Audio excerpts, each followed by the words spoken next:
बिस्मिल्लाहिर्रहमानिर्रहीम। अस्सलाम वालेकुम। मैं हूं जावेद इकबाल और आप देख रहे हैं प्रोग्राम शाहराए दस्तूर। मुल्क की मईशत के लिए कुछ अच्छी और मस्बत ख़बरें हैं चूँकि निगरान वज़ीर आज़म अनवारुल हक़ काकड़ ने मुत्तहिदा अरब अमारात का दौरा किया और उसके बाद अब वो कुवैत के दौरे पर हैं। मुत्तहिदा अरब अमारात में जो उनकी मौजूदगी थी उसमें कई MOUs पर साइन हुए हैं और मुत्तहिदा अरब अमारात की जानिब से पाकिस्तान में 20 से 25 अरब डॉलर की सरमायाकारी का जो है ऐलान किया गया है। अहम मंसूबे हैं ये पाकिस्तान की मईशत के लिए। इसके साथ साथ कुवैत का भी दौरा कर रहे हैं और वहाँ से भी जो इत्तलात आ रही हैं उसके मुताबिक कुवैत ने तकरीबन 10 अरब डॉलर की सरमायाकारी का भी इंदिया दिया है।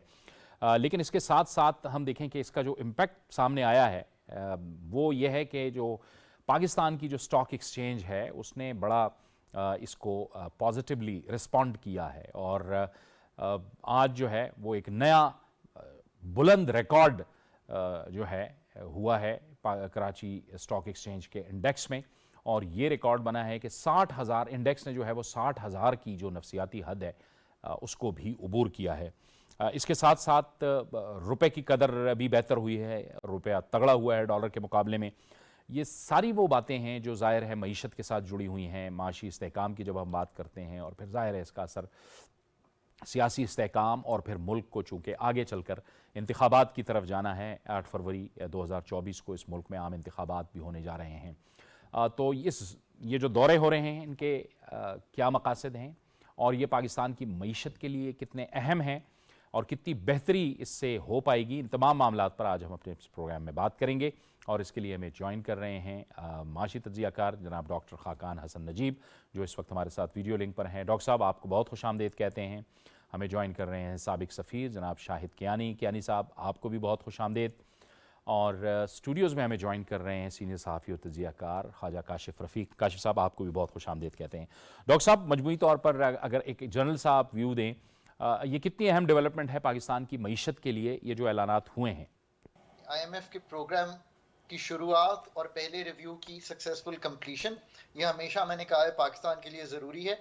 ये राह हमवार करता है मैक्रो स्टेबिलिटी की और आपको ये कंफर्ट देता है कि आप दुनिया को कह सकें कि हम रिफॉर्म प्रोसेस को ऑन दी जिसे कहते हैं फॉलो करने की एटलीस्ट कोशिश करें। नंबर 2, एडमिनिस्ट्रेटिव एक्शंस हुए, hoarding, smuggling, ATM, Afghan transit trade और डी डॉलराइजेशन। अब इसको कॉम्प्लीमेंट करने की कोशिश की जा रही है कि आप किसी तरह पाकिस्तान को ये भी पिच कर सकें कि हमारे पास इन्वेस्टमेंट डेस्टिनेशन बनने की सलाहियत है।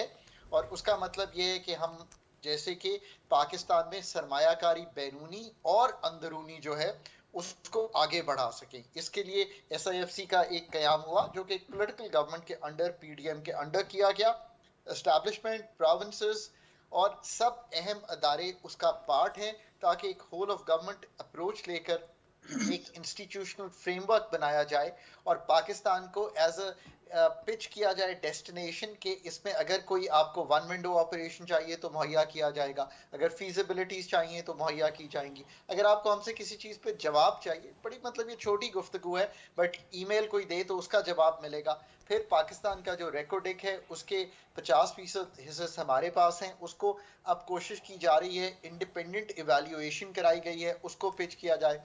मिडल ईस्ट में दो तरह के पैसे हैं, एक सॉवरन वेल्थ फंड्स हैं जिनको पिच किया जा रहा है और दूसरा ऑफ कोर्स इन्वेस्टर्स हैं जो पाकिस्तान में फूड सिक्योरिटी अपनी इंश्योर करने के लिए सरमायाकारी एग्रीकल्चर में कर सकते हैं। सो दो तो चीज़ें, माइंस एंड मिनरल्स और एग्रीकल्चर। फिर टेलीकॉम का सेक्टर है, IT का सेक्टर है, पोर्ट्स हैं, शिपिंग है, फिर इसके साथ साथ एयरपोर्ट्स हैं हमारे, और फिर पूरा प्राइवेटाइजेशन का प्रोसेस, प्लस डिफेंस। पाकिस्तान कई दफ़ा हम जाते हैं तो दुबई में जब एयर शो होता है तो हमारा JF थंडर और बाकी जो चीज़ें हैं वो वहाँ पे पिच होती हैं।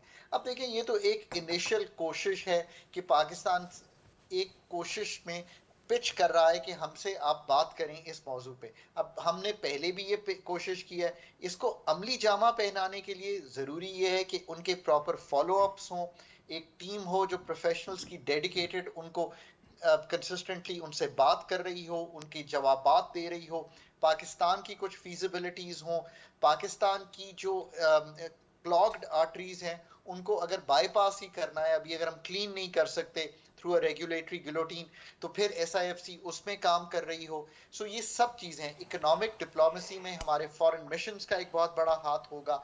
आप चाहते क्या हैं? पाकिस्तान का इन्वेस्टमेंट टू GDP रेशियो 14% है इस पर।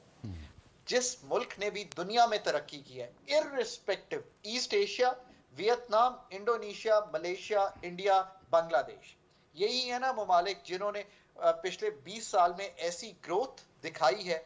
उन सब में एक चीज कॉमन थी, उनका इन्वेस्टमेंट टू GDP रेशियो 30% था, 25 से लेके 35% तक था। अगर ये बात दुरुस्त है तो आपने अपनी ह्यूमन रिसोर्स में भी इन्वेस्ट करना है, मुल्क की मैन्युफैक्चरिंग को दुनिया से कनेक्ट करने के लिए उसकी सलाहियत भी बढ़ानी है, एग्रीकल्चर की पैदावारी सलाहियत भी बढ़ानी है, तो इन्वेस्ट करना है। इन्वेस्टमेंट को समझिए, इसका मतलब पैसे आ जाना नहीं है। मुझे मालूम है कि क्योंकि कोई भी हुकूमत हो वो ये पिच करती है कि हमने इतने बड़े MOUs किए हैं, ये अच्छी बात है, पर इसके अलावा टेक्नोलॉजिकल ट्रांसफर, मैनेजरियल ट्रांसफर, हम तो रेकोडिक में जाकर और माइंस नहीं खोद सकते ना। दुनिया की 3 बड़ी कंपनीज हैं, बैरिक गोल्ड काम कर रहा है, रियो टिंटो है, BHP बिलिटन है, ये तो काम वो ही कर सकते हैं आकर। तो आपने इनके साथ कनेक्ट करना है फॉर टेक्नोलॉजिकल ट्रांसफर कि वो ये काम आकर कर सकें पाकिस्तान में। और तीसरी मैनेजरियल, मैं इसलिए कहता हूं कि हमें अगर कॉर्पोरेट फार्मिंग करनी है, हमें अपनी यील्ड्स को बेहतर करना है, अगर मैकेनाइजेशन लानी है, तो ये सारा काम करना पड़ेगा। इसमें एक जुज जो मैं हमेशा पॉइंट आउट करता हूं और मेरे ख्याल है कि अभी भी उसकी वीकनेस है, वो है कि हम डोमेस्टिक इन्वेस्टर को उस तरह एक्साइट करने में कामयाब हो जाएं तो ज्यादा अच्छा होगा, क्योंकि वो हमारा ट्रू एम्बेसडर है कि जाकर वो कनेक्ट करे और दुनिया में पाकिस्तान की जो मसनूआत हैं, जो हमारी चीजें हैं, उनको सेल कर सके। देखिए, अपनी फ्लॉड पॉलिसीज को भी करेक्ट करें। इंडस्ट्रियलाइजेशन का मतलब पिछले 30 साल से बाहर से सामान मंगाकर गाड़ियां असेंबल करना नहीं है, जो कि दुनिया में एक गाड़ी भी आपने नहीं बेची, बिल्कुल। एक बत्ती भी नहीं बेची गाड़ी की, चले गाड़ी तो बहुत दूर की बात है। So you have to really think कि ये आपकी फ्लॉड पॉलिसीज भी रही हैं। सो इन पॉलिसीज को फिर हमने मोबाइल में भी यही पॉलिसी अपनाने की कोशिश की। ये जो इंपोर्ट सब्सटीट्यूशन की पॉलिसी है, इससे बाहर निकलें। आपको कहीं किसी मुल्क में देख लें, जनरल पार्क ने साउथ कोरिया में उन्हें कहा था मैं आपकी इंडस्ट्रीज टेक ओवर कर लूंगा अगर आपने इतने फीसद अपनी एक्सपोर्ट ना की। हम तो डोमेस्टिक मार्केट में ही टेक्सटाइल भी बेचना चाहते हैं, हम डोमेस्टिक मार्केट में ही बाहर से गाड़ियां असेंबल करके भी बेचना चाहते हैं, क्योंकि जो मेहनत तलब काम है दुनिया से कंपिटिटिव होने का, वो हम करना नहीं चाहते। यानी इसमें अपनी हमारी भी इंडस्ट्री कुछ को भी हमने कमाते हैं। डेवलप करना है ना, क्योंकि अपनी इंडस्ट्री परफॉर्म करेगी, डेवलप होगी, तो एक्सपोर्ट करेगी और डॉलर आएगा। दुरुस्त। सो एक्सपोर्ट के अलावा कोई और ऐसा तरीका नहीं है कि हम डॉलर जो है कमा सकें।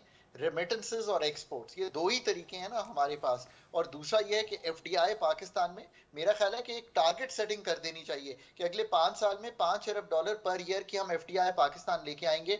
ब्राउन फील्ड यानी कि जो प्रोजेक्ट लगे हुए हैं उनकी प्राइवेटाइजेशन से, जो ग्रीन फील्ड जो नए प्रोजेक्ट लगाना चाहते हैं, जो मादनियात में जाकर हम इन्वेस्टमेंट चाहते हैं, या पाकिस्तान के हिस्से सेकंड प्राइस ऑफरिंग्स में सेल करना चाहते हैं, ताकि पाकिस्तान का ये जो बार बार एक्सटर्नल का चैलेंज है, ये पार्टली जो है इससे मीट हो। और इसके लिए एक मैक्रो स्टेबिलिटी, देखिए ये सारी मैक्रो स्टेबिलिटी की मैं गुफ्तगू क्यों बार बार करता हूँ, ये सारा जो इकोनॉमी के जुज हैं वो इकोनॉमी का पार्ट है, वो सोशल सेक्टर का पार्ट है, वो सोशल सेटअप्स का पार्ट है। ऐसे नहीं हो सकता कि हम FDI ढूंढते फिरें और यहाँ पे पाकिस्तान का एक्सटर्नल का चैलेंज चल रहा हो। वो चैलेंज अगर IMF के साथ मीट हो रहा हो, अगर एडमिनिस्ट्रेटिवली ATN या अफगान ट्रांजिट ट्रेड को संभाला जा रहा हो, स्मगलिंग रोकी जा रही हो, तो तभी लोग आकर पाकिस्तान में कॉन्फ्रेंस से इन्वेस्ट करेंगे। सो ये एक होल ऑफ इकोनॉमी अप्रोच लेके चलना है। FDI उन्हीं मुल्कों में जाती है जहां पे वो ये देखती है कि प्रॉफिटेबिलिटी भी हो, पाकिस्तान से रकम वापस ले जाने की भी उनके पास गुंजाइश हो। अभी पिछले चंद साल ऐसे गुजरे हैं जहां पे रिपैट्रिएशन मुश्किल थी, पिछले 3 से 4 माह में अल्हम्दुलिल्लाह ये आसान हुई है, जैसे जैसे फंड्स कंफर्टेबल हुई है पाकिस्तान की पोजीशन। ठीक है। आपने रुपए पे चूंकि लोग बहुत बात करते हैं, आखिरी बात ये कहूंगा कि रुपया भी तभी आपका स्ट्रांग होगा जब पैदावारी सलाहियत मुल्क की बढ़ेगी। बिल्कुल, आपने बड़ी अहम बात की। मैं क्विकली कियानी साहब की तरफ जाके आपकी तरफ दोबारा भी एक सवाल के लिए आता हूँ। कियानी साहब, आप फरमाइएगा, ये कितना ये कितनी अहम डेवलपमेंट है, हम देख रहे हैं कि सिफारती सतह पे इसकी हमारे लिए कितनी अहमियत है। माशी सतह पे तो है ही है, लेकिन बायलैटरली भी इन ममालिक के साथ हमारे ताल्लुकात तारीख़ के हवाले से भी, तारीख़ी पस मंज़र अगर हम देखें तो बड़े मिसाली रहे हैं और अब भी हैं। और बहुत बड़ा पाकिस्तान का जो एक जो रोज़गार है पाकिस्तानी अफराद का, उसका ज़रिया बने हुए हैं ये ममालिक। देखिए जी, डॉक्टर साहब ने कमेंडेबल टूर दी होराइजन से कहते हैं ना, पूरी इकोनॉमी को डिस्कस किया। बड़ी you can't disagree with him, बिल्कुल एब्सोल्युटली कमेंडेबल है। तो मैं तो इकोनॉमिस्ट हूँ नहीं, बट डिप्लोमेसी प्रैक्टिशनर हूँ। और आप जब डिप्लोमेटिक अपनी मिशन में हम बाहर होते हैं तो इकोनॉमी के जो आपकी इन्वेस्टमेंट पॉलिसीज़ हैं, आपकी इकोनॉमी है, सबको देखते हैं और उसके साथ चलते हैं आप। तो ये तो उन्होंने जो कही बिल्कुल ठीक है। मैं ज़रा थोड़ी सी पॉजिटिव और फिर चैलेंजेस को बताऊंगा। एक तो बात है कि ये जो MOU साइन हुए, ये रिफ्लेक्शन है पाकिस्तान की फॉरेन पॉलिसी स्ट्रेंथ की, कि जो आपकी नेबरिंग कंट्रीज़ हैं, गल्फ कंट्रीज़ हैं।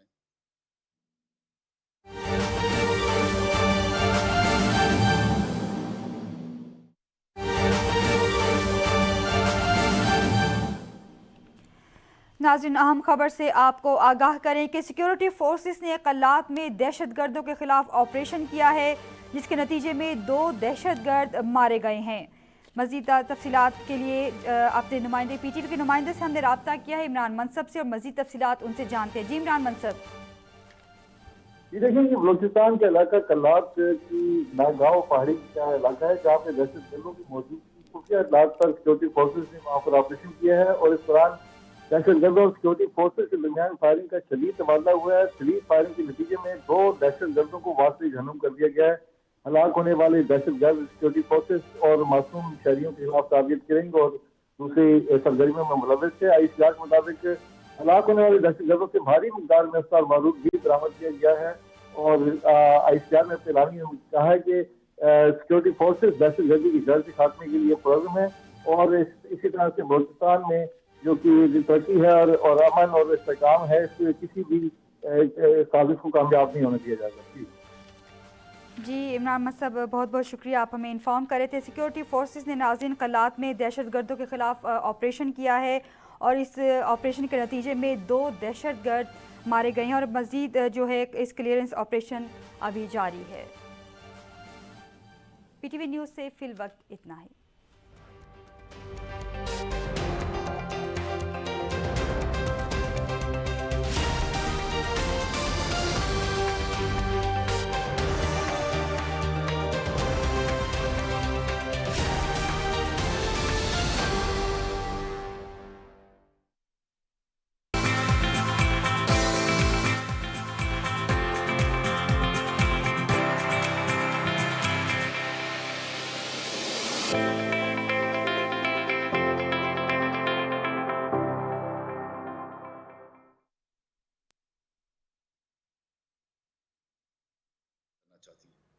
अब हमें ये देखना होगा कि ये जो साइन किए गए हैं, MOUs हैं, एग्रीमेंट्स हैं, क्या ये आगे भी चलते हैं कि नहीं। क्योंकि कई दफ़ा ऐसे भी होता है, एग्रीमेंट साइन हो जाते हैं, उसके बाद फिर कोई ना कोई मसला खड़ा हो जाता है, डोमेस्टिक इशूज़, कोई ऐसी चीज़ खड़ी हो जाती है, ग्लोबल इशूज़, रीजनल इशूज़ खड़े हो जाते हैं कि वो फिर वो जो एग्रीमेंट है वो फिर वो उसका जो जो जिसे कहते हैं ना कि विजिबल आपको इम्पैक्ट नज़र नहीं आता कंट्री के अंदर।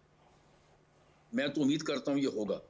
आपका सबसे बड़ा जो प्रॉब्लम जो है, मैं समझता हूँ कि इन्वेस्टमेंट की आपने SFIC का डॉक्टर साहब ने बात की थी, बिल्कुल ठीक है। हमारा जो सबसे बड़ा प्रॉब्लम है कि चैलेंजेस हैं कि जियोपॉलिटिकल लोकेशन पाकिस्तान की ऐसी है कि वी आर एट ऑड्स। अब ये मैं इसमें नहीं जाना चाहता कि इसका कसूर है, हमारा अफगानिस्तान के साथ भी इशू है और इंडिया के साथ भी इशू है। तो जो इन्वेस्टर आपके मुल्क में आता है वो ये देखता है कि यहाँ पर तो जो मसले मसाइल हैं इस कंट्री के, जिसके अंदर इन्वेस्टमेंट के मौके भी हैं, स्किल्ड लेबर भी है, सब कुछ है, EPZs भी बने हुए हैं, लेकिन प्रॉब्लम ये है कि यहाँ पर अगर मैं पैसा ले आता हूँ तो कल कहीं जंग ना लग जाए, इनके मसले मसाइल ना खड़े हो जाएं। ये हमारा एक इशू है जो बड़ा ज़रूरी है। अब देखें श्रीलंका को देखें, श्रीलंका में 30 साल तक तकरीबन सिविल वॉर रही, लेकिन वो आइलैंड था, उसकी बिगेस्ट जो इकोनॉमी जो स्ट्रेंथ थी उसकी थी टूरिज्म, और प्लस अपनी गारमेंट्स बनाते, लेकिन टूरिज्म थी, उस पर बहुत कम हुआ।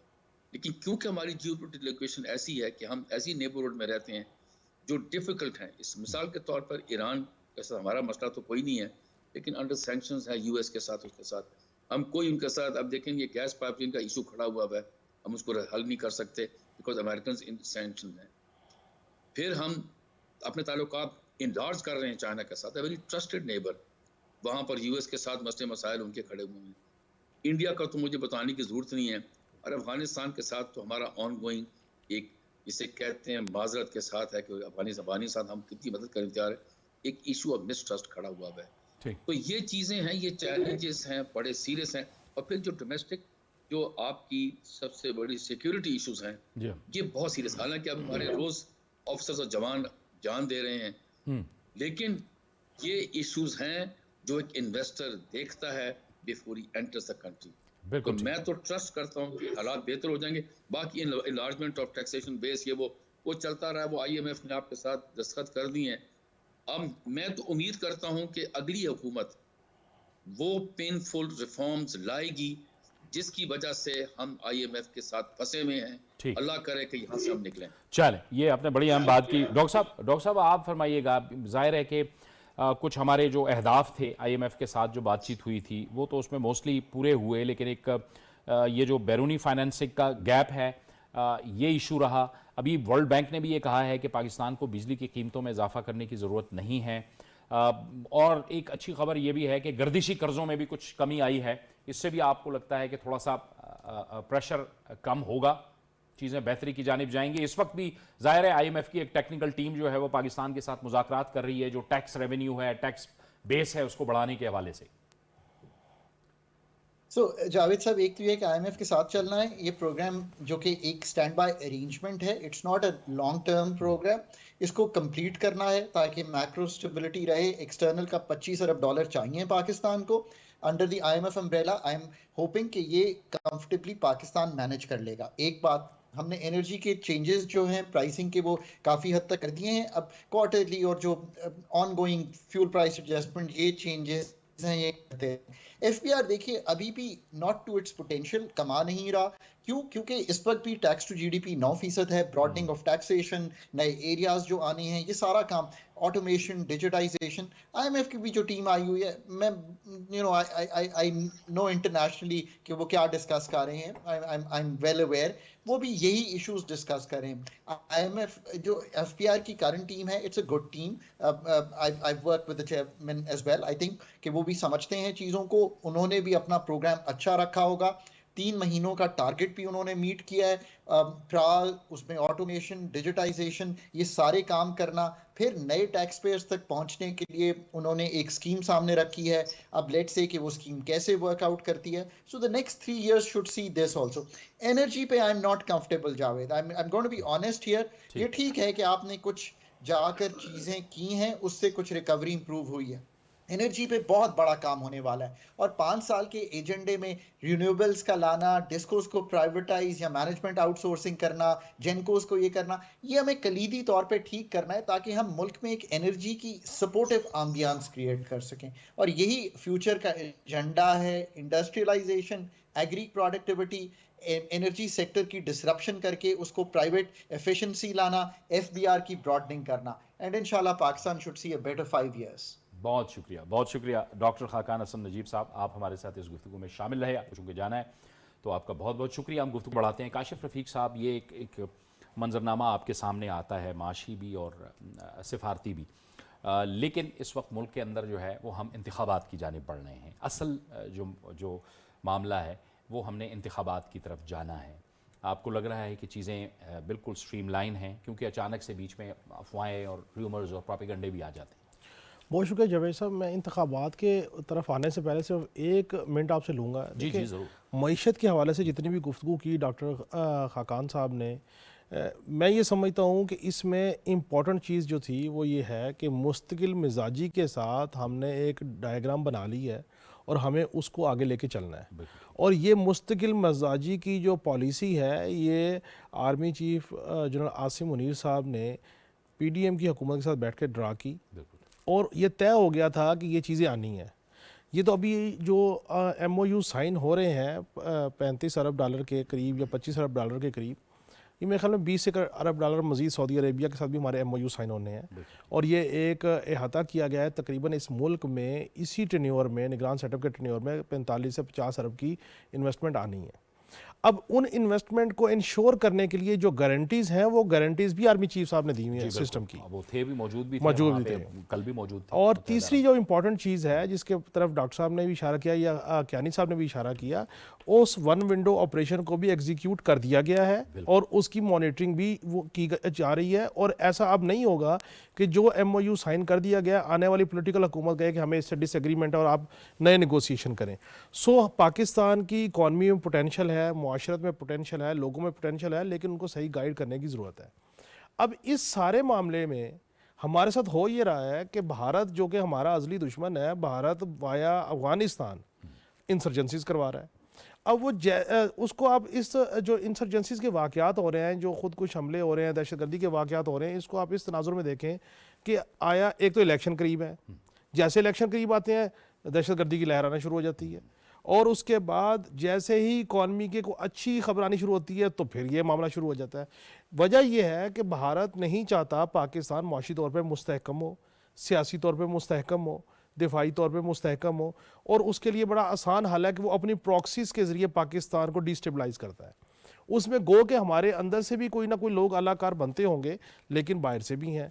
अब जो इस टाइम सिनेरियो है, इस सिनेरियो को हमें बड़ी बारीक बीनी से जिम्मेदारी के साथ इस चीज़ों को देखना चाहिए, और इसमें वाइटल किरदार जो है वो सियासतदानों का बनता है। अगर सियासतदान एक नुक्ते पे इकट्ठे हो जाएं, और वो नुक्ता ये है कि इलेक्शन हो रहे हैं, इलेक्शन के जो भी नताइज होंगे तमाम की तमाम सियासी अकाबरीन उसको तस्लीम करेंगे, और उसके बाद आप उन पे अपोजिशन भी करें, पॉलिसीज़ पे क्रिटिसाइज़ भी करें, लेकिन ऐसा बलवा ना करें कि एक हुकूमत वक्त अंदर बैठी हो और अपोजिशन रोडों पे जनाब रोड चौक करके बैठी हो, तो फिर पॉलिटिकल अदम इस्तेहकाम आएगा, और वो पॉलिटिकल अदम इस्तेहकाम फिर अगेन आपके मुआशी अदम इस्तेहकाम को जन्म देगा।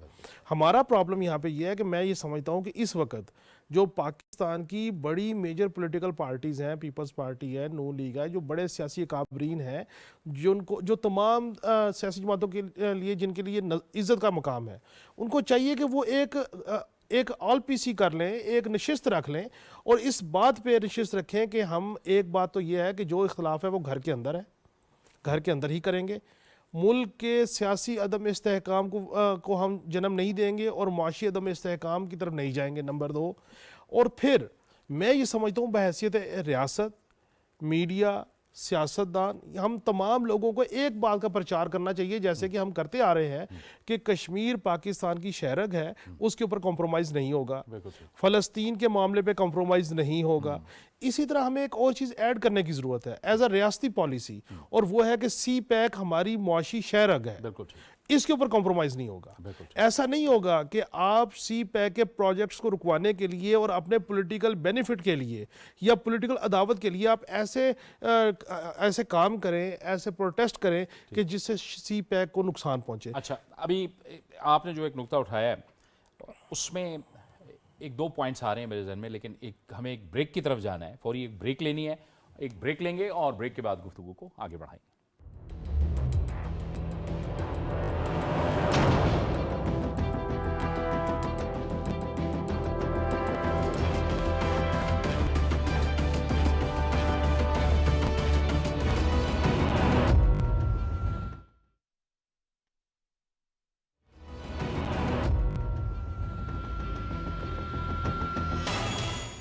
प्रोग्राम में नाज़रीन एक बार फिर आपको खुशामदीद कहते हैं। गुफ्तगू को आगे बढ़ाने से पहले हमें इस गुफ्तगू में ज्वाइन कर रहे हैं माशी तज्ज़ियाकार जनाब शम्सुल इस्लाम खान साहब, जो टेलीफोन लाइन पर हमारे साथ हैं। खान साहब, आपको भी इस गुफ्तगू में बहुत खुशामदीद कहते हैं। ब्रेक से पहले जो सवाल मैं आपसे करना चाह रहा था कि काशिफ साहब, आप चूँकि मुल्की सियासत पर गहरी नज़र रखते हैं, इस वक्त ज़ाहिर है कि तमाम सियासी जमातें इलेक्शन मोड में हैं, सियासी मुहिम चल रही है, क्या इसमें ऐसा मुमकिन हो पाएगा कि तमाम सियासी जमातें बैठें और किसी एक ख़ास एजेंडे पे, जैसे भले मईशत ले लें, कुछ और जो अहम चीज़ें हैं मुल्क की सलामती के हवाले से, उस पर ये बैठ सकते हैं? क्या मुमकिन है? देखिए जब ये सब माजी में सियासी जमातें बैठने को तैयार थीं लेकिन तहरीक इंसाफ बैठने को तैयार नहीं हुई, उसका नुकसान तहरीक इंसाफ को ज़्यादा हुआ, बाकी सिस्टम को कम हुआ।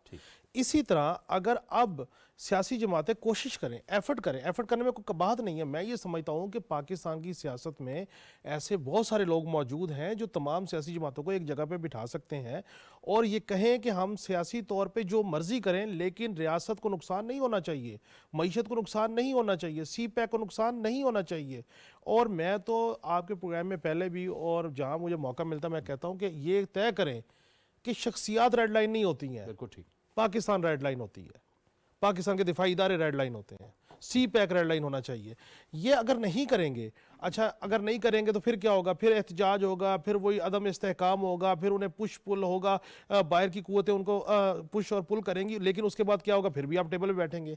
तो जब बाद में आपने सारी एक्सरसाइज करके बैठना है तो आप इस बात पे बैठ जाइए कि मईशत के ऊपर, क्योंकि उसकी वजह यह है कि इस वक्त अगर हमारे पास जो 45 से 50 अरब रुपए की इन्वेस्टमेंट आ रही है जिसमें बड़ी एफर्ट की है, कई माह की अनथक एफर्ट है आर्मी चीफ साहब की, बाकी सिस्टम की, और निगरान सेटअप जो है ये तो सिर्फ जाके एक MOU साइन कर रहा है, असल एफर्ट जो है वो कहीं और से हुई। तो इस एफर्ट के बाद अगर हम पॉलिटिकली स्टेबलाइजेशन में नहीं जाते तो इस मुल्क की इकोनॉमी को आप दिवालिया करना चाहते हैं तो उसका इल्जाम भी सियासतदानों पे आएगा। इस अवाम को आसूदा नहीं करेंगे तभी वो सियासतदानों का गिरबान पकड़ेंगे। सो रियासत को माँ समझने के लिए जरूरी है कि बच्चे अपनी माँ का हक भी अदा करें। सिर्फ ये नहीं कि आप मुतालबा करते रहे कि जी रियासत माँ के जैसी है, हमें ये भी दे दें, ये भी दे दें। तो आपने रियासत को क्या दिया? बड़ी अहम बात की आपने, और आपने SIFC और आर्मी चीफ का भी जिक्र किया। शमसुल इस्लाम खान साहब भी गुफ्तगू में ज्वाइन कर रहे हैं, मैं चाहूँगा उनको भी शामिल करें गुफ्तगू में। खान साहब, कल जो है 29 नवंबर भी है और आर्मी चीफ को 1 साल भी हो जाएगा। फिर हमने देखा कि सारे अरसे में जब PDM की हुकूमत आई, एक SIFC बनी, उसमें ज़ाहिर है पाकिस्तान की फ़ौज का और आर्मी चीफ का एक बड़ा अहम रोल है उस हुकूमत के साथ मिलकर एक गारंटी देना बैरूनी सरमायाकारी के लिए, और जिसके समरात अब हम देख भी रहे हैं कि UAE की जानिब से भी ऐलानात हुए, कुवैत की जानिब से भी होने जा रहे हैं। तो हम एक बेहतर एक समत की तरफ गामजन है हमारी पाकिस्तान की मईशत। जी जावेद साहब, शुक्रिया। नो डाउट पाकिस्तान की डायरेक्शन जो है इस और दीगर जो इंटरनेशनल फोरम्स हैं उन पर भी एक सही डायरेक्शन पे चल रही है। 1.5 साल पहले जब इन्होंने संभाला, आर्मी चीफ साहब ने संभाला, तो उस वक्त मुल्क के अंदर एक क्राइसिस की सिचुएशन थी, इकोनॉमी काफी नीचे जा रही थी, डॉलर के ऊपर स्पेकुलेशन हो रही थी, रेट कहाँ से कहाँ पहुंच चुके थे, इसके अलावा स्मगलिंग रैम्पेंटली हो रही थी पाकिस्तान से, और दुनिया में जो लोग बैठे हुए थे बाहर या मुल्क के अंदर, वो दिवालिया का एक सिचुएशन में आर्मी चीफ साहब जब आए हैं तो उसके बाद पॉलिटिकल स्टेबिलिटी आई है, एक चेंज आया, एक ट्रस्ट जो लैक कर रहा था कम्युनिटी को, इन्वेस्टर्स को, वो कॉन्फिडेंस लेवल बहाल हुआ। और अब हमने देखा है कि 1 साल के अंदर हमारी इकोनॉमी में देखें बहुत सारी चीजें आई हैं जो कि अभी हमने और काम करना है, और उसके ऊपर इस वक्त जो गवर्नमेंट जो है, जो हमें मीडिया पे तो नजर नहीं आ रहा, लेकिन उसके बिहाइंड द सीन जो काम हो रहा है वो बहुत ज्यादा एग्रेसिवली हो रहा है। और इस दौरान आपने पहला तो देखा है कि अफगान ट्रांजिट ट्रेड जो एक दिहाइयों से पाकिस्तान का की मईशत के लिए एक नासूर बना हुआ था, और उसके ऊपर कोई पॉलिटिकल विल सामने नहीं आ रही थी और उसको एड्रेस नहीं किया जा रहा था, उस पर आर्मी चीफ साहब ने एक बड़ा डिसीजन लिया है, स्मगलिंग को रोका, और स्मगलिंग रुकी और डॉलर की स्पेकुलेशन रुकी, और फिर अफगान ट्रांजिट ट्रेड के ऊपर भी बाकायदा इसके ऊपर मिनिस्ट्री ऑफ कॉमर्स के इजलास हुए, और उसके बाद फिर इस पे जो है नोटिफिकेशन इशू हुए, और अब उसकी जो ग्रोथ आई थी, हमने कोई 1 साल में देखा था कि अफगानिस्तान के रिजर्व्स तो 8 बिलियन के हैं, लेकिन उनकी इंपोर्ट 8 बिलियन से भी ज्यादा बढ़ चुकी थी। अफगानिस्तान और उनके रिजर्व जो थे वो भी फ्रोजन थे, वो भी US और यूरोप ने फ्रीज किए हुए थे। तो वो एक तरह से पाकिस्तानी डॉलर जो है मार्केट में जो कैश अवेलेबल था उसकी बाइंग करते थे, और साथ ही हवाला हुंडी में इन्वॉल्व थे, जिसने हमारी मैशियत को बहुत बुरा नुकसान पहुंचाया। उसको टाइमली और बड़ी स्ट्रॉन्ग एक्शन के जरिए उसको कंट्रोल कर लिया। फिर हमने देखा कि चीनी की कीमतें भी बहुत ज्यादा बढ़ रही थी, और उसकी रिपोर्ट सामने आ रही थी कि चीनी जो है वो अफगानिस्तान स्मगल हो रही है। उसके ऊपर क्रैकडाउन किया, चीनी की कीमत को 220 रुपए तक चली गई थी रिटेल में, वो आज जो है 115 रुपए किलो पे आ चुकी है। इसमें सारे अगर आप क्रैकडाउन देखें तो आप अगर अपनी मशीनरी को देखते हैं, जो एडमिनिस्ट्रेटिव मेजर लेते हैं, उनकी तो आज तक हमने कोई देखा था, लेकिन जब से आर्मी चीफ साहब ने डिसाइड किया कि इन जो इवल्स हैं इनको एड्रेस करना है, उसके बाद से मार्केट में कमोडिटीज की प्राइसेस, चाहे वो राइस की प्राइस ले लें, चाहे शुगर की प्राइस ले लें, वो सब नीचे आना शुरू हो गई। और हमारी इस वक्त जो है एक्सटर्नल फाइनेंसिंग की हमें जरूरत है। नो डाउट हमारे पास अभी भी एक्सपोर्ट बढ़ाने की जरूरत बहुत ज्यादा शिद्दत से महसूस हो रही है, क्योंकि हमारे प्रोग्राम में और हमें जो है अपने रिजर्व्स को बिल्डअप करना है, और उसके लिए जो हमारी जो निगोशिएशंस हुई हैं और जो विजिट्स हो रहे हैं, स्पेशली अभी यूएई में और कुवैत में, तो उसमें हमारे नए एग्रीमेंट की जो न्यूज आ रही है बड़ी इंकरेजिंग है। और आपने देखा कि ये जब कॉन्फिडेंस लेवल बहाल होता है तो फिर स्टॉक एक्सचेंज सबसे पहला इंडिकेटर होता है जो पाकिस्तान में उस चीज को जाहिर करता है कि इन्वेस्टर का कॉन्फिडेंस रिस्टोर हो चुका है। 60,000 से ऊपर का अगर आपका लेवल जा चुका है स्टॉक एक्सचेंज का, इसका मतलब है कि बिजनेस कम्युनिटी जो है वो पॉजिटिवली देख रही है मार्केट को, और जो चेंजेस आ रही हैं उसको भी ले रही है।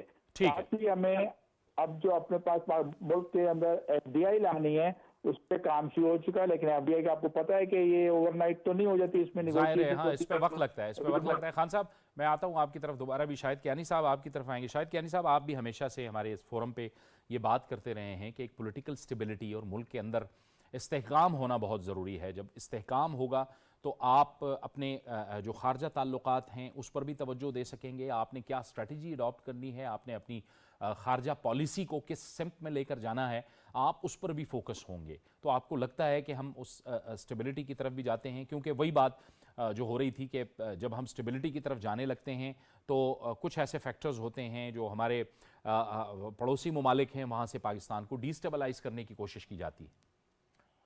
देखिए जी, मैं इसमें तो कोई शक नहीं है, हम अरसा दराज से 75 साल से बोल रहे हैं कि नेबरिंग कंट्री स्पेशली इंडिया आपको डिस्टेबलाइज कर रहा है। मेरे इस पर थोड़ी सी ओपिनियन ज़रा थोड़ी सी डिफरेंट है।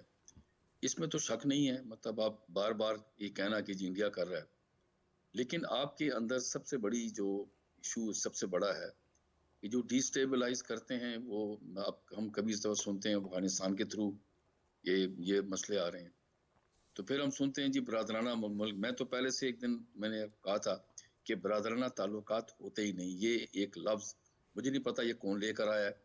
अगर होते तो पाकिस्तान अफगानिस्तान दोनों मुस्लिम ममालिक हैं, ये तो न लड़ते आपस में, ईरान और सऊदी अरेबिया के मसाइल ना होते, ये तो नेशनल इंटरेस्ट डिक्टेट करती है रिलेशनशिप।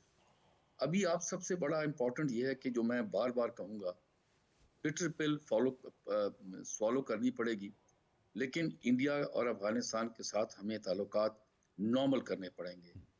उस रिलेशनशिप जब आप नॉर्मल करेंगे, और जाहिर है इंडिया और अफगानिस्तान को रिस्पॉन्ड करना पड़ेगा, इसके लिए कोशिश करनी पड़ेगी।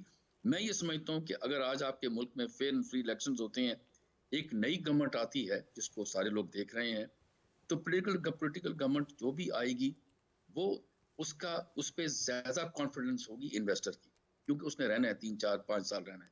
ठीक है जी, ये जो इस वक्त आप जो एग्रीमेंट साइन और SFIC आई है, इसको आपको कॉन्स्टिट्यूशनल आपको कवर देना पड़ेगा, लेजिस्लेशन करनी पड़ेगी पार्लियामेंट के अंदर, ताकि कोई अगली हुकूमत इसको छेड़े नहीं। ठीक है, इसको पर भी इन्वेस्टर देखेगा कि जी ये तो अब लेजिस्लेट हुई भी है, अब मसला मसाइल नहीं होगा, मुझे जो है क्या कहते हैं, मैंने इन्वेस्टमेंट की है, ये मुझे इसको कोई छेड़ेगा नहीं।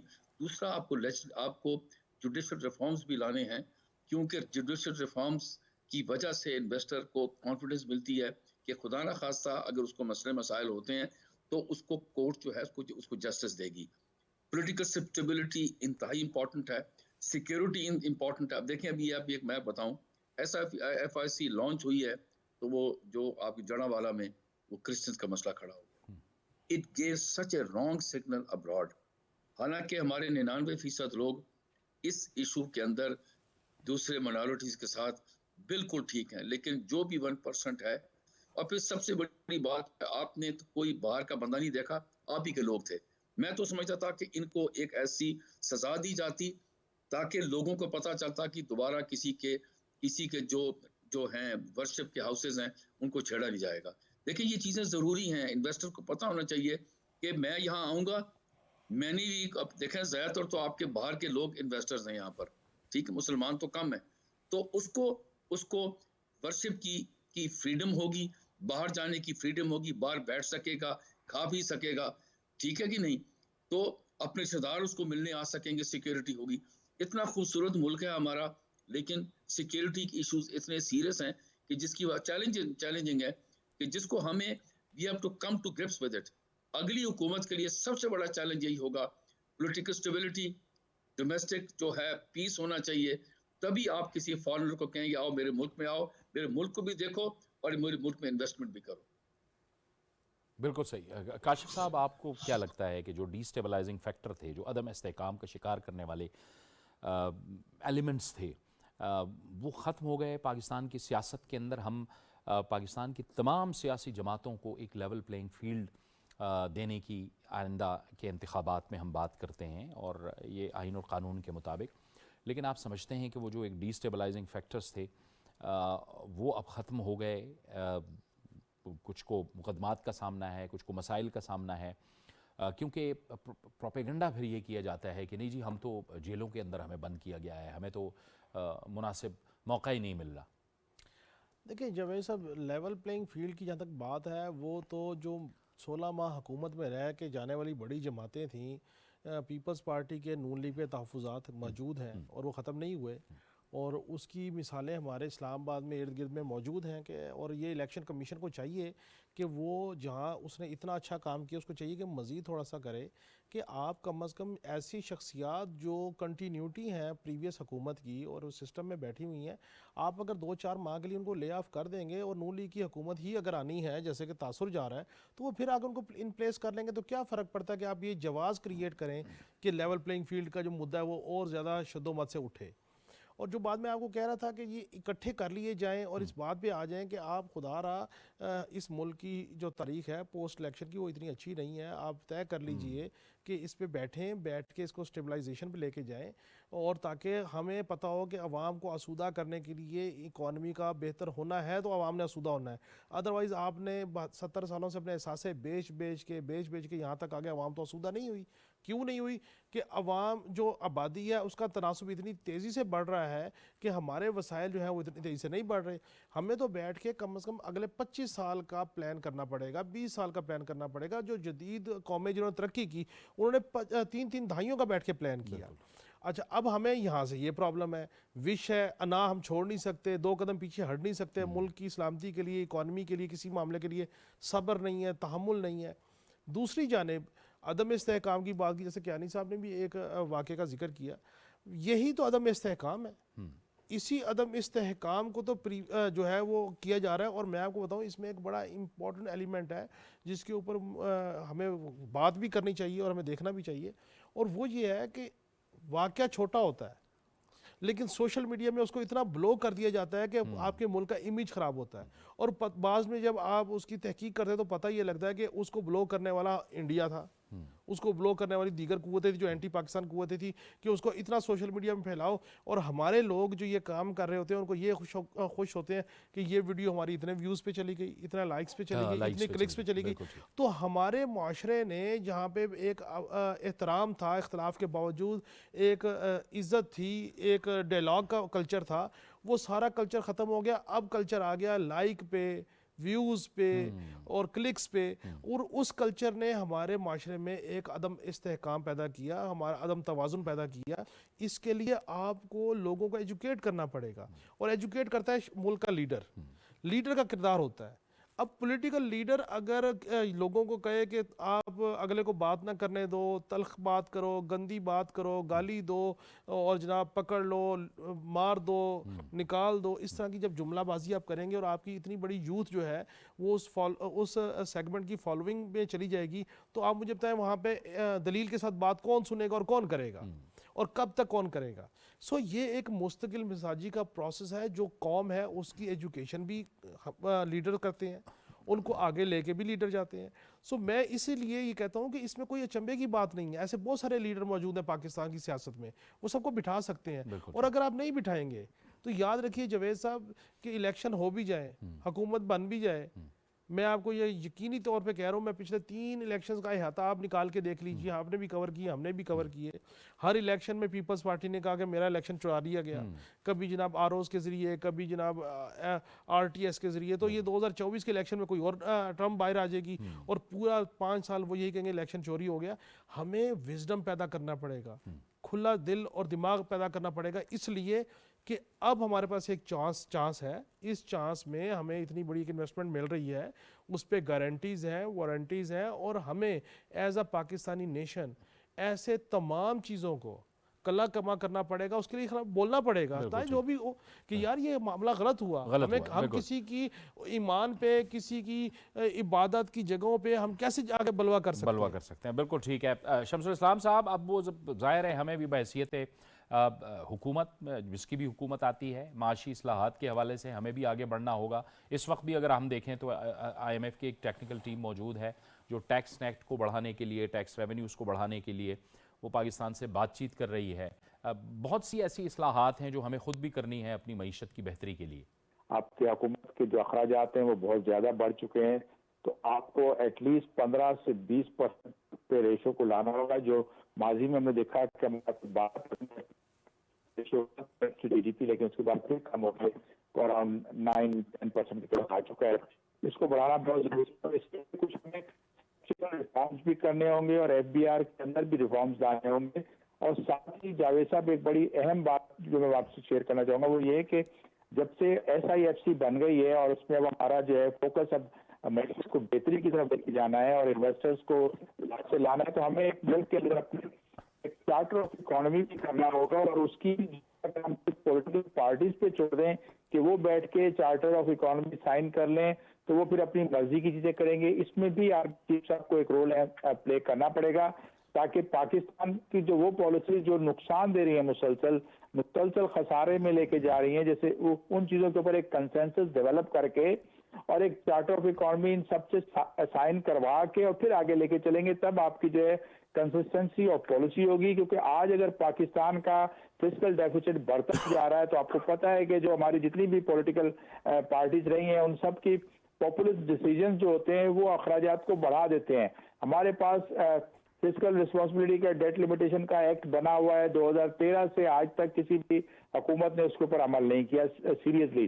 तो इसको जो डेट लिमिटेशन है इसको कंट्रोल करने के लिए भी एक चार्टर में ये चीज शामिल होनी चाहिए। साथ ही हमें जो अपनी सादगी करनी होगी, अपनी हुकूमत का साइज छोटा करना पड़ेगा, क्योंकि एक बहुत बड़ा पेंशन फंड भी हमारे ऊपर एक हिमालयन डेट उसका भी एक खड़ा हो जाएगा, हमें उसको फाइनेंस करना होगा, इसके ऊपर भी करते। और फिर टैक्स पाकिस्तान में बढ़ाने के लिए जो सबसे दुनिया जो कर रही है, OECD कंट्री कर रहे हैं, वो ये है कि टैक्स का रेट को नीचे लाएं। जब टैक्स रेट को नीचे लाएंगे तो आपकी बेस ऑटोमेटिकली बढ़ जाएगी और वो लोग जो टैक्स नेट में नहीं है वो आके आपको कहेंगे जी हमें टैक्स में शामिल करो। इस वक्त क्या है कि जब टैक्स रेट हाई होता है और खासतौर पे आप देखें कॉर्पोरेट सेक्टर में जहाँ स्टॉक एक्सचेंज में जो लिस्टेड कंपनी है वो तो 60% से भी ऊपर उनका टैक्स रेट जा चुका है, तो इन्वेस्टमेंट फिर नहीं होती है। एक्चुअली टैक्स का रेट ज्यादा होना इन्वेस्टमेंट को हर्ट करता है, लोगों की सेविंग्स नहीं होती। जो कंपनियां कमा रही हैं अगर वो ज्यादा से ज्यादा टैक्स दे देंगी और वो वापस से री इन्वेस्ट नहीं कर सकती, तो आपको एक टैक्स रेट को भी नीचे लाने के लिए एक चार्टर में ये पॉइंट भी शामिल करना होगा और लोगों को फैसिलिटेट करना होगा विदाउट एनी फिजिकल इंटरेक्शन के। आप अगर ऑटोमेशन पे ले जाते हो, ई गवर्नेंस आपका हो, ई गवर्नमेंट आपकी सही मायनों में काम कर रही हो, तो आपके अखराजात बहुत कम हो जाएंगे। आप एक स्मार्ट गवर्नमेंट की तरफ मुल्क को लेके जाओ। ऐसा करने से पाकिस्तान का जो आगे जो हमारा एक्सटर्नल डेट और खास तौर पे जो हमारा डोमेस्टिक डेट है जो बहुत ज्यादा बढ़ गया है, उसको कंट्रोल करने में बहुत बड़ी मदद मिलेगी। और वही होगा कि जब आपके पास जब डेट कम हो रहा होगा तो आपके पास फिर चॉइस होगी कि आप उनको टैक्सेस के रेट को कम कर सकें और उससे लोग री इन्वेस्ट करेंगे। एक आम आदमी जो है वो अपने आज किचन के बजट बनाने में ही उलझा हुआ है, उसके पास कोई पैसे बचते नहीं है कि वो बैंक में लेके जाए या स्टॉक में कहीं इन्वेस्ट करे। 60,000 से ऊपर जा रहा है, 1 लाख रुपए के लेवल को अगर टच कर जाता है तो वो भी एक उसका अपॉर्चुनिटी, उसका जो फायदा होगा वो लिमिटेड लोगों को होगा, जो 2-2.5 लाख से ज्यादा नहीं है। आपको वो लोगों को ज्यादा लाना है, उनकी सेविंग्स को बढ़ाना है, आपकी और मेरी सेविंग बढ़ेगी। ज्यादा लोगों तक जो है वो जाहिर है इसके समरात पहुंचाने हैं। शायद कियानी साहब, एक पॉलिसीज़ का तसलसल भी बड़ा ज़रूरी है। ये जो हमने बॉर्डर के हवाले से जो क्रैकडाउन्स किए हैं, कुछ फ़ैसले किए हैं, इसका तसलसल भी बहुत ज़रूरी है। ज़ाहिर है ये तो इंटर्म गवर्नमेंट में हुआ है, लेकिन फिर ज़ाहिर है अगली हुकूमत आएगी, उसके भी चैलेंजेस होंगे, लेकिन बाज़ बुनियादी चीज़ों पे पॉलिसीज़ का तसलसल बहुत ज़रूरी है। मैं कहता हूँ जी, मैंने इसलिए आपको कहा है, बिल्कुल ठीक है। ये जो रेफ्यूजी वापस भेज रहे हैं, इसकी लेजिस्लेशन अगली हुकूमत को करनी ज़रूरी होगी, क्योंकि देखें ये नेशनल इंटरेस्ट में ये चीज़ कही गई है। मैंने ये आपको थोड़ा सा, मुझे इजाज़त दें, ये जो रेफ्यूजीज को भेज रहे हैं इसके 3 एस्पेक्ट हैं, एक लाइन बता दूं। सोशल, इकोनॉमिक एंड सिक्योरिटी, ये तीनों इंटरट्वाइंड एंड मिले हुए हैं, जिसकी वजह से इकोनॉमिकली आप इनका वजन नहीं उठा सकते, सिक्योरिटी के आपको शकूक शबाब है इनके मुतालिक क्या है ये और सोशली ये जो यहाँ पर जो कल्चर एक आया है जो हमें अनएक्सेप्टेबल है, 40 साल से बर्दाश्त कर रहे हैं। अब जब डिसीजन ली गई है कि इनको वापस भेजना है, इसके आपको मैं बता दूं, अभी मैंने एक आर्टिकल पढ़ रहा था, बड़ा खतरनाक है कि ये फ्रंटियर के अंदर किस किस्म की ये इन्होंने इकोनॉमी को कंट्रोल किया, थ्रॉटल कर दिया है, डॉलर ये चीजें। तो ये अब जरूरी है कि आप इसकी लेजिस्लेशन करें, अगली हुकूमत करे, ताकि हम एक नॉर्मल जिसे कहते हैं रिलेशनशिप अपने नेबर के साथ रखें। ठीक है, बहुत बहुत शुक्रिया शाहिद कियानी साहब आपका, शमसुल इस्लाम खान साहब आपका और काशिफ रफीक साहब आपका भी बहुत बहुत शुक्रिया। पॉलिसीज़ का तसलसल जो है वो बहुत ज़रूरी है, और ख़ुसूसन मईशत के हवाले से जो अहम फ़ैसले हैं जो मुल्क की बेहतरी के लिए बहुत ज़रूरी हैं, उसमें तसलसल का होना बहुत ज़रूरी है। ये था हमारा आज का प्रोग्राम। जावेद इकबाल को इजाज़त दीजिए। अल्लाह हाफ़िज़।